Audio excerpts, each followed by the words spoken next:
everyone, welcome to PeerTalk. My name is Alaji. Today our topic is the continuation of investment opportunities in Africa / the Gambia. And today our topic is going to be investing in technology. We all know technology is playing a pivotal role in our existence. So today with me, we have a special guest in the building.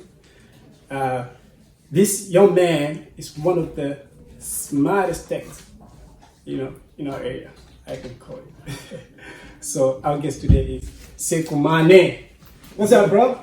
Hey man, how you doing? Welcome to PeerTalk. Thank you. We really appreciate having me. you Thank coming you. over. Yeah. Appreciate it. Yeah, thank you so much, man. All right. So Saikou, tell us a little bit about you. Not your background. That's not what we do. That's not important to us. The message is what we all need. You know what I mean? So I just want for the benefit of people out there who might not know who Saikou is. So what do you do? And what drives you to pursue that path? Yeah, so just a little bit about myself. My name is Saikou Manneh, born and raised in Sukuta, the Gambia. I have been in the United States for a little bit over 10 years. I started my career in IT, mainly technology. I started my career in IT back in the Gambia, I think around 2008, and I traveled into the US, and then I continued the same path up to today. Currently, I work as a senior systems engineer for a healthcare company out here in Seattle. We have locations in almost 19 different places in the US. So I work as a senior systems engineer there. But I am also an entrepreneur. I have a company here in the US, and I also have a company in the Gambia. Oh, for real? So yeah, Wow. See, we don't even know.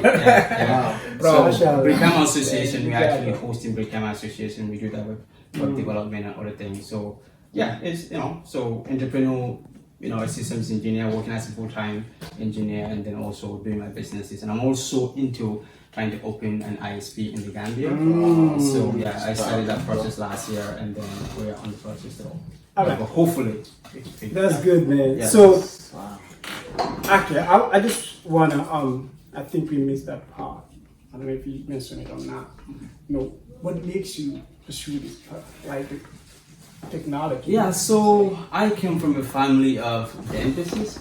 I have 4 my brothers are dentists. My dad is a dentist. All of my brothers are dentists. For some reason, I don't know, technology just clicked to me since I was in Gambia. So as a science and a mathematics student, I just thought, this is what I like to do. I found out that when I actually, I don't need somebody to tell me anything to fix certain things. So since I realized those things about myself, I thought, you know what? Just let me try and venture into this. It's something that I enjoy doing. It doesn't matter if I'm at work or at home. If you come to my home, I have my own labs. I'm testing things that I feel passionate about. So the passion is what is driving. That is the motivation behind. My the path. Yeah. That's amazing. Yeah. That's amazing, man. All right. So let's get into it. So my first question to you is, I want you to explain to us, or your viewers, or whoever is watching this show, what is the importance of technology? Looking at it, looking at our world today. So in the Gambia, when it comes to Africa, what is the importance of technology, for us, and the way it's gonna impact our communities? Yeah. So technology, if you look at it right now, the world is a global technological world. Anywhere you go, life is driven by data. Right. It's either science, hospitals, agriculture. Literally every single thing, even the air we breathe, is driven by data. So basically, we cannot go without technology. 100 years ago, if you want to travel to the US, it might take you days. Yeah. But today I could be sitting here 25 hours later, right? So if you look at those, all of life is actually facilitated easily by technology. So if you look at us, the reason possibly a lot of people come to the United States, is the advancement in technology and the advancement in, so technology basically it advances life. You know, if you go to Gambia, you see certain things, the things that we enjoy here. You go to Gambia, you don't see those things. You start to get frustrated. And it's not that you hate the situation, but you wanted to see the same things that we enjoy here in the Gambia. So basically, technology and life cannot be separated. They cannot be separated. Yeah. So you know, in order for you to achieve a quality life, there has to be technology, hospitals, you know, our water system, drainage. You know, we talk about agriculture. So pretty much roads. You know, all of those things are technology because you need to have data to influence decisions and policies. So technology for Gambia is everything for us. You know, we need technology more than anybody because why? We are like 100 years behind. So we need to catch up. So we need the state-of-the-art technology. Man, that's very important. The reason why I brought this question up because in our society, our mindsets and stuff like that. And Babko, I'll come to you because you always emphasize that, like especially when it comes to kids being innovative. Right. You know what I mean? So for our elders out there who might not be from our generation, because us right now, we are inclining more to technology because we see the importance for it. But then our elders, they still, like he says, living. So can you just elaborate on that a little bit before I go back to Saikou? Back to Saikou, yeah. And I also have a question for you, Saikou, afterwards. Looking at the kind of system we have, again, we were talking about how the educational system in the Gambia is so bad, and it is reformed, but we are not focusing on those areas. If anything, we are just seeing repetitively the same thing happening year after year, or maybe centuries after centuries. I remember when I was a kid, we used to use bamboos to make cars, like toy cars. I believe today, based on my understanding, those were opportunities that should have been incorporated into our curriculum in the school. We shouldn't have been discouraged from doing those things. Now what we are doing, we are buying plastic toys from other countries into our country. So that was a technology that could have been developed and we could have advanced it to another level. Right? It never happened. Looking at the Gambia today, I would say we have so many, old timers in the system. And to effect change, to adapt to change, I think youth are more, easily to adapt to change than older people. People who have been in the system, this is the same thing that they've been doing for so many years. So if you want to change it, it might take a long time. I sometimes come with the radical decision that, we should just drain the swamp. Give them retirement, let them leave the system. The University of the Gambia has been producing many graduates for many years. Let's try to get those people into the system and fix our country. What we don't know is when we get those people out of the system, it is going to help us to develop the country, and even those retirees will benefit from it. This is how I say it. I know some people say it's crazy, but this is what I have to share. But Saikou, we can, I just before I go back to Saikou, I'm coming back to but I want to emphasize the reason why I say that, like you say, people can make, like keep growing up. We can use this bangon, to make cars and stuff like that. That's very super innovative. Like you see kids doing that. I see a lot of kids who, wow, man. But then, can you emphasize that a little bit? What's the important? Like, if you see your kid doing that, what are you supposed to do? I would definitely encourage that child. I would help them out to go in that area because that's a talent right there, and it's a business opportunity that most of the time we don't see. The honest truth is, looking at the world, the way governments operate is business-like. We have to accept that, but we don't see that in our part. So you see an opportunity in a community, capitalize on it, work on it, develop it, and let it be something that where the government can benefit from it, and the society can also benefit from it. But we don't see things from that perspective. Like I said, when I was a kid, you got bumbled that. I know. And we used sleepers to make their wheels, the tires. You understand? That was amazing. Some people even use dynamos and create something. So today, I don't know whether kids are doing that anymore, but those knowledge shouldn't have gone in vain. I believe school in the Gambia, you're doing curriculum. To a point, they should put so much emphasis on it. Looking at our educational system again, education is, if you look at the educational system, it has 3 stages. Like I said earlier, the first stage of education is just to memorize. The second stage is to understand, and the third stage is to apply. Yeah. And Gambia, up to today, we have a fourth stage. Yeah. We just memorize and we can apply. Even those who are with their masters and PhD degrees, you give them a certain position, they cannot be creative, they can't think outside the box, they come with new ideas to develop those areas. Yeah. So they keep repeating the same thing. That's why we are going nowhere and we are nothing but a consumer society. And I think that needs to change. Yeah. Yeah. That's very important, man. That's epic, man. So, Saikou, I'll come back to you, you know, for this question I have for you, like, it's kind of similar, like what he's talking about. So, what are some of the impediments that make our tedious, you know, advancement in technology in Africa? Well, I think the number one thing I would say, the most obvious thing is probably we don't have enough data to say, hey, this is the number one or the number, because we don't have enough data. So again, things need to be based on scientific data. And if you look at the United States, things are based on data, most advanced countries.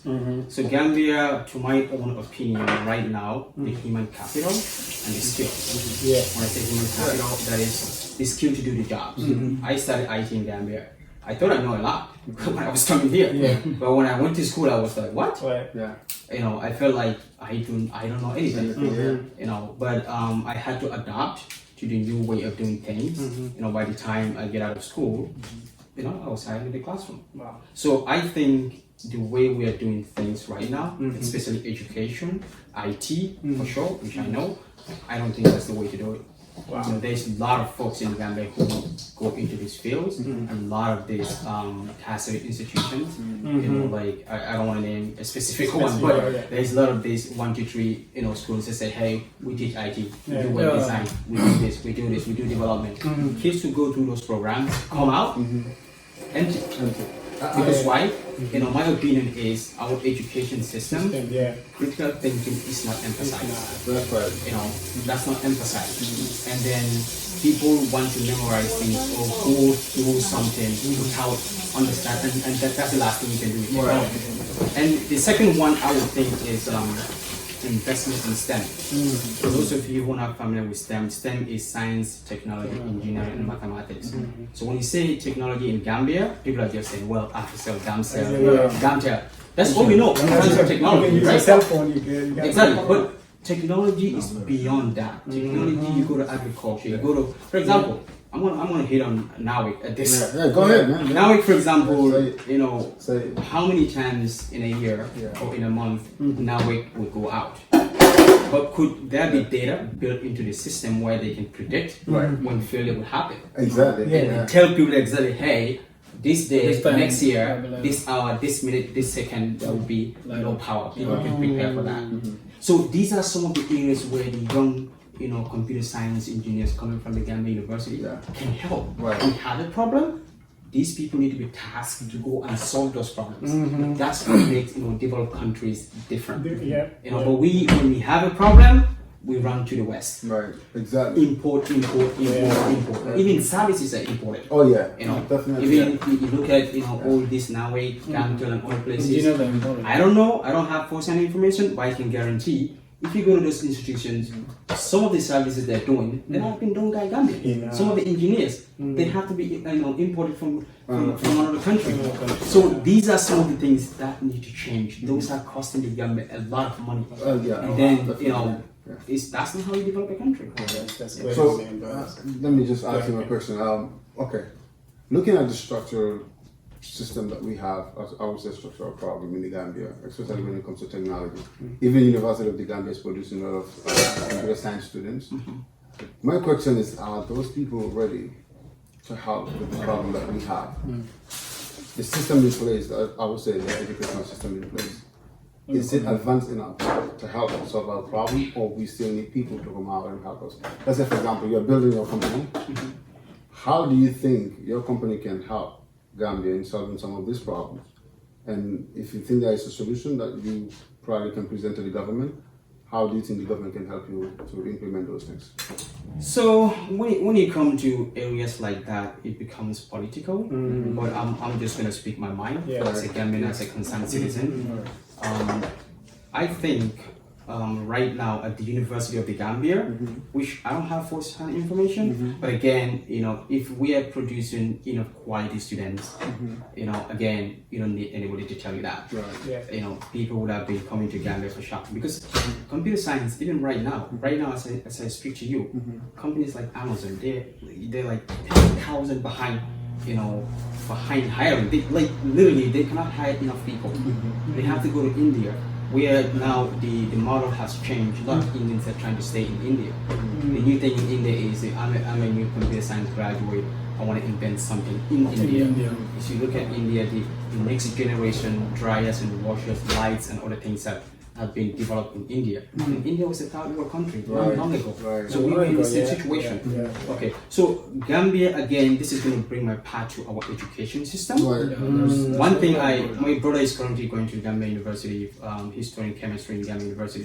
One of the things we ran into, we are forcing people to do something. Right. Yeah. Even though they don't have passion in it. I will give you this as an example. Maybe I should have included this in my introduction. I also served in the United States Army as a non-commissioned officer. They call it a sergeant in the Gambia. And I work in an engineering battalion. So I'm an engineer in the U.S. Army. But one of the things studies have shown in the U.S. Army is that there is two kind of officers, people who lead the military, right? Some officers, like they will be in the Army for 5, 6, 10 years, and they decided, you know what, I want to become an officer. Those people is passion. The second officer is recruiters will go out and recruit people, brilliant students in college, and they spend a lot of money on them. They come into the Army, 6 years, they're gone. Guess what? They don't have passion for it. You just waste. You throw so much money. You understand? So my brother was trying to do another field, but they're forcing him to do this one. It's right there. The kid is telling you, this is what I have passion in. So Gambia University, even today, the registration is based on, hey, okay, you have this and this in math and English. You need to do this. No, you're wasting the time. The person. Yes, they're gonna do it later. They're gonna give it for me. They don't have passion. Even Hannah don't come in. They have passion in it. Oh, they don't have passion in it. They have the knowledge. If you don't have passion in doing something, you're just wasting it. No, you don't do it. That's very true. How many of us they hire people? People are like clock watchers. They are there for the money. Like the job I do, it requires me sometimes wake up 1 a.m. in the morning just to look at some systems to make sure systems are functioning before people start work. I like doing that. Weekends I'll work. My boss doesn't have to tell me to do something. If I need to stay extra, I want to stay extra. So something. But if somebody doesn't have passion for that, they become frustrated. So I think that idea, that education system, forcing things on people, I don't think. Gambia University for sure, I know that is happening there. But the quality of students they produce at computer science, I don't have first-hand information on that. But I would think still it's not up to standard. There's a reason why I say that it's not up to standard. We would have known it. Those kids would have been able to go and then solve problems. Or maybe they're capable of solving problems. The system is not welcoming them. Somebody who graduated with computer science, you probably take it to high school to go and teach mathematics. So those things, I think those are still problems in Ghana. I think I want to add on to what he said. You see, what he just said, it's not only the University of the Gambia. I think that issue we have it from the family level.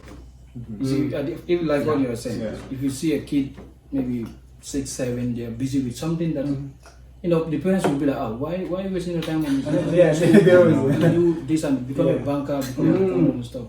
So when you go to high school, you still have the same thing. Like I remember when I went to Newstone High School, they said because my grade was good, I have to do science. I said, no, I don't want to do science, I want to do accounting. Because I have that you have the passion. Because my dad is an accountant, and my dad who brought me up, he's an accountant at the bank. So I wanted that job from that age.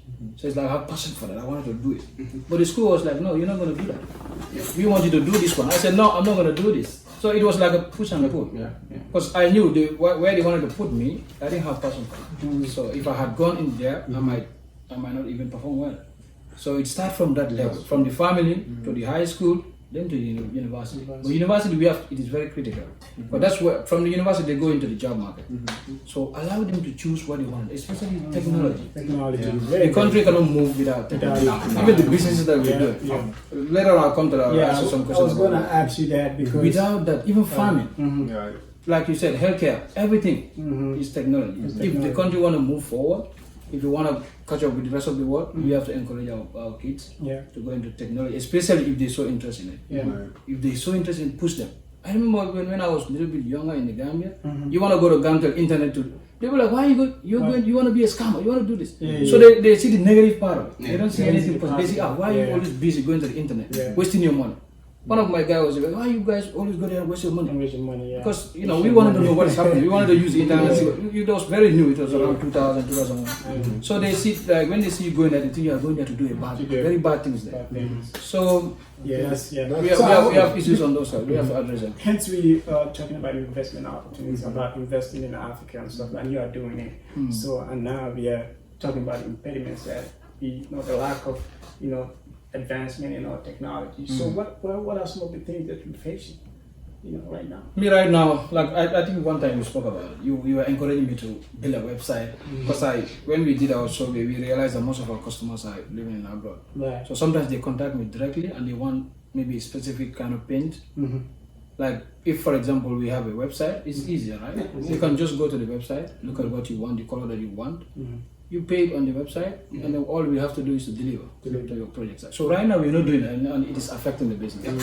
So if you look at most of our people, like I said, most of them are living here. They contact me, Bucks, I want this, and what colors do you have? So they don't, if we have correct website, they don't need to ask me that. Just go to the website, see exactly what we have, order, place your order, make your payment, and then we just do the delivery. So those things are affecting us. So only. I'll go back to that. And that's a very good point. Talking about website and promoting your businesses online. But I'll go off the topic a little bit. I think there's something that is also a constraint. Let's say, for example, the internet services in the Gambia. We know most of the cell phone companies are providing it, but it's so expensive. It is. That's just the reality. I want to Okay. So you, as a tech guy, and you are in that field, what do you think Gambians can do to make those things affordable and accessible to many people as Gambians, so that we can also rely on web services or internet services a lot? What is your take on that? So my take on that, so if you look at Gambia, like let's say 5 years ago, an average internet connection is 2 megabits per second, which is enough to browse a website, but not enough to stream data. Video. Yeah, so if you look at it, Gambia, I think like 2 years ago, 2018, they had this called ACE, that's the fiber connection. Right. That fiber connection brings a lot of change, but still, it's not accessible to an average Gambian. Right. So Gambian GP, what happened? We're kind of upside down. A lot of countries will combat this a lot. For example, most of the websites given access is outside the country. You understand? So that means they have to go to the gateway to go outside the country, right? Which is that is what is contributing to the cost. Okay. So say for example, Facebook is local. Right. But an internet service provider would not have to go. You don't have to go outside. So the biggest target that in order to reduce data rates, we need to encourage more local content. By local speed would be better. Accessibility would be easy, and then cost would come down. But everything is going out. So if we have a lot of content in Gambia, for example, and again, this is one of the areas as Gambians we like together. We can have a social network in Gambia. China has it. India has it. They have all these social networks, social like Craigslist and eBay. We can have local ones. Instead of actually people publishing on Facebook, they can publish their live videos on local content. That's going to reduce the amount of traffic that is going out. But currently, as I speak, there's enough bandwidth there in Gambia. Because we're on fiber. I think it's about almost 1.5 gigabits. That's a lot. So there's bandwidth there, but an average Gambian cannot afford it. It's expensive. Well, the reason is Gamtel and then the partners who actually bring that fiber in Gambia, they invest a lot of money in it. They invest a lot of money in it. So internet has something called, you have the major carriers and then you have something called last mile delivery. Mm. Those are the people who take into residential. Okay. So it becomes expensive. So Gamtel, if you look at those fibers today, they have one for corporations, they have one for residential. So the residential, I don't think it's about 2,500, but be realistic. Average Gambia, Right. how are you gonna afford that? Yeah. You know. So I think local content would help. Localized content that is gonna help a lot. But again, also the last mile delivery is almost terrible. And the third one that I see, I feel like people, the level of understanding in this area is very rare. Right. So, for example, here in the US, all of us have a 4G data. 4G is just a supplement. It's not a primary means of browsing and accessing the internet. Like here, if you have 4G data, you use it for like 1, 2, 3, 4 days. I remember when I go on drills in the field, for 3, 4 days. If I use it for 3 days, they started probably bandwidth. From 4G speed, they bring it to 2G speed. The same thing in the Gambia.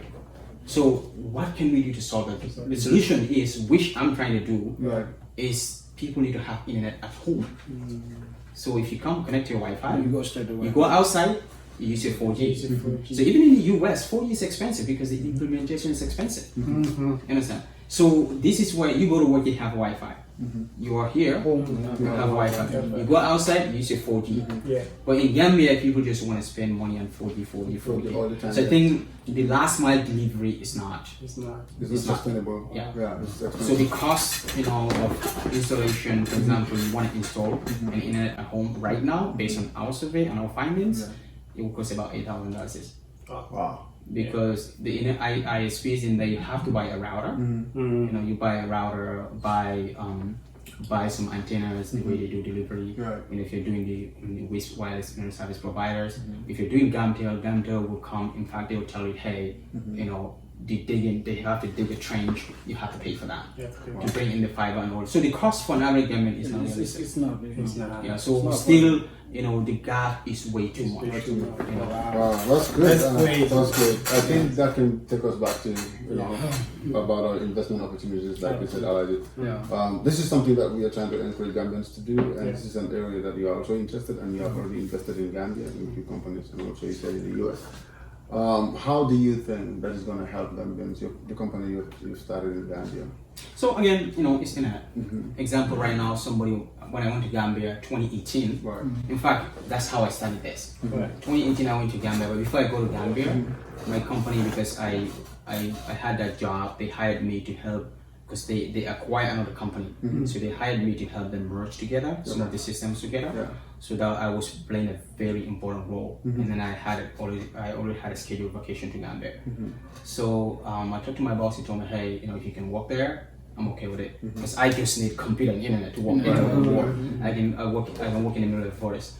So I said, okay, I think I made my finance there, and then my brother told me, okay, so now you have all these 3 players. And I went in there, buy each of these. Well, I buy one, it doesn't work. Maybe my neighborhood, the cell phone towers are not close enough, or maybe they're overwhelmed at the time. This is around December.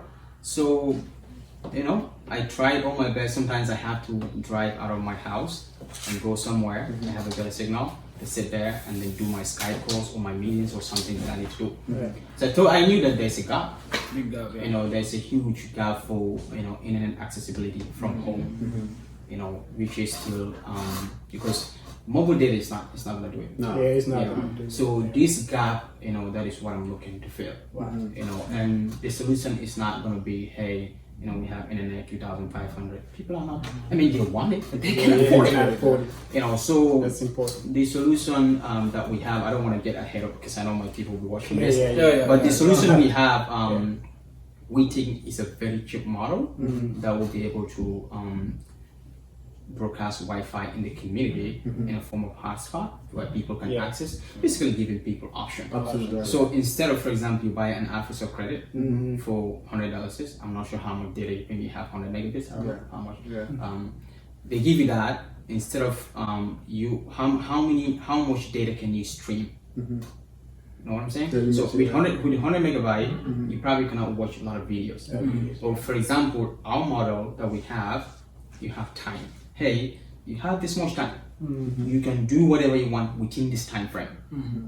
certain people, that's something people would say, you know what, that's much better. That's much I better. can watch this video. I can watch this video. They have this interview on the on maybe one of these Gambian social networks. In fact, I can go and watch that for 3-4 hours. I don't have to worry about my megabyte. You know? Wow. So that's the approach we are taking. Instead of charging people, because that's expensive. Yeah. So if I have something specific to do within 2 hours, You do it and then you could do that. Yeah. I could be doing that and multitask. So you see that would be very handy to students and people who work. And I think you're going to do very well in the game because the Gambians in general are very good at that. Turning up their data. Yeah. As long as they don't need it, they turn it up. So that's a good one. So that's something that is, they only use it when they need it. Like you said, it's very expensive. Most of them can afford it. Yeah. They don't have Wi-Fi system out. So as soon as they don't need it, they turn it up. So this is a good one. It's a good So, one. but what I have is somebody like me, an entrepreneur, a business owner, and all the other business owners, especially small business owners. What advice do you have for them in terms of using technology in the day-to-day running of the business? Because as a business person, maybe you, like you said, you cannot just turn it on for a couple of hours, turn it back. It's like you work for like maybe 8 hours or 10 hours, so you might want to use the internet during that of the whole official time. So what kind of solution or what kind of advice do you think you guys can come up with, you tech people? Again, I'm going to go back to history a little bit. 20-25 years ago, you have a business, you can present that business upon your community via maybe word of mouth or maybe by telephone. But today, look at places like Amazon. Your business is at a global stage. So Gambia needs something like that because the only way your business can go forward is when people know about what you guys are doing. So exactly that's what the internet is providing. So one of the advices would be Gambia again, accessing data is not going to be easy. Currently, what we have there, your options are very limited. They're very, very limited. So, but one of the things you can do would be you can host your stuff here in the West. Your websites and other things. Mostly those things will be on 24 hours. Create databases that people can, that you yourself can use, to predict some things. Like for example, you can predict how much sales you will have in a certain time of the year. Those are in fact that's what I would use to advance my business. Well, I have a very quick one, last one. So this is very important to business. Okay, let's say if I have a website here and Babakar is my customer, he wants to buy from me. Do you think I can connect it to maybe a bank, like let's say I'm a local business, I'm not in America, in the US. Can I connect it to, let's say, Standard Chartered, so that when he buys, it goes to my Standard Chartered account?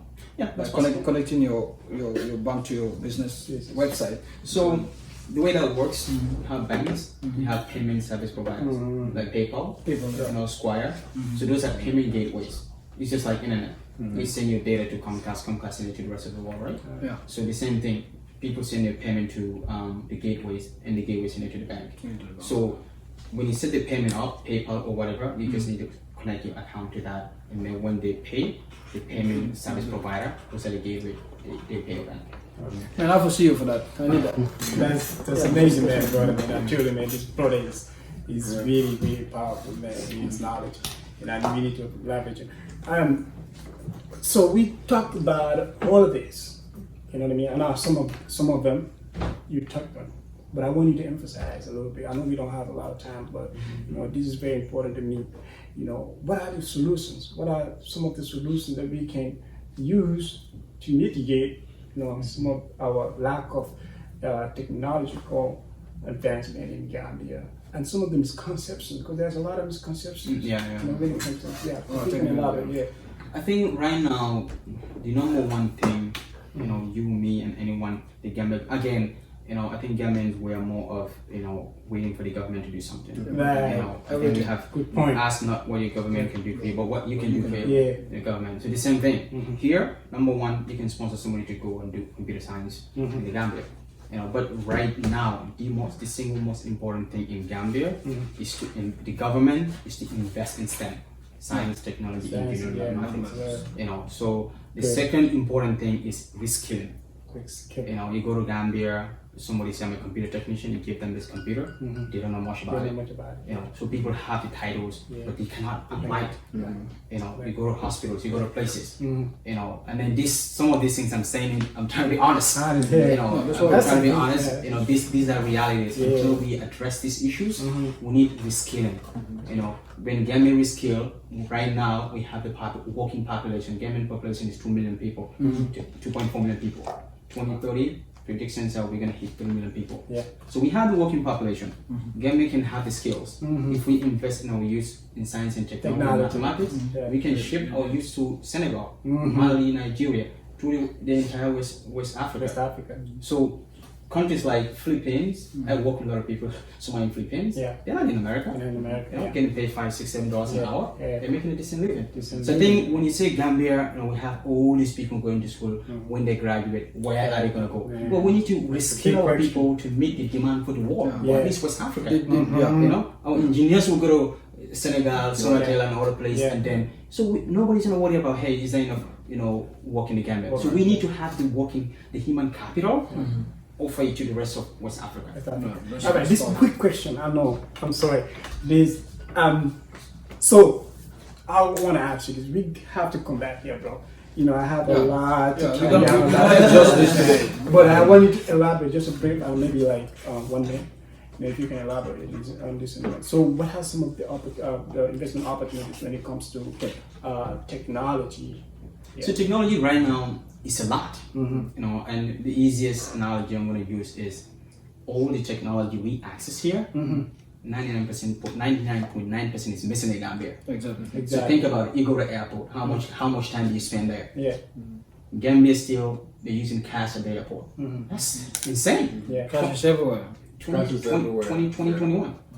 You know, so why did it not, you know, computerize the systems? I could be here, apply a visa, and then pay to the systems. So our payment systems, that's one area. Very important. You know, you go to hospitals, databases. You go to Gambia at RVTH, people are still using pen to write. pen. I took my mom to a hospital today, and a couple of days later, I came there.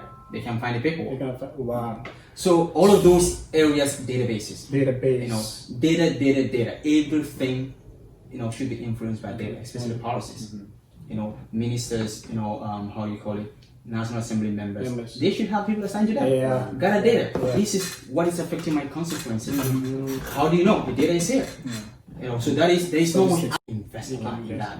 And then, you know, I want to broaden this a little bit because when you say technology, that's why we have to come back. Science, technology, which will be Grantel and all these other cells. You have engineering. We're not behind in that area. You have mathematics. You may go to an entire class. Only 3 people are competent. No, we don't really like math. We don't like it. I don't like it. I like so mathematician. So those areas I think like we need to invest in STEM. We don't like math. Invest in STEM. I mean, this is deep. This is a deep conversation. We can't have enough of this. You know, we have to come back, man. Watch out for part 2, guys. You know, this brother is deep. I tell you, man.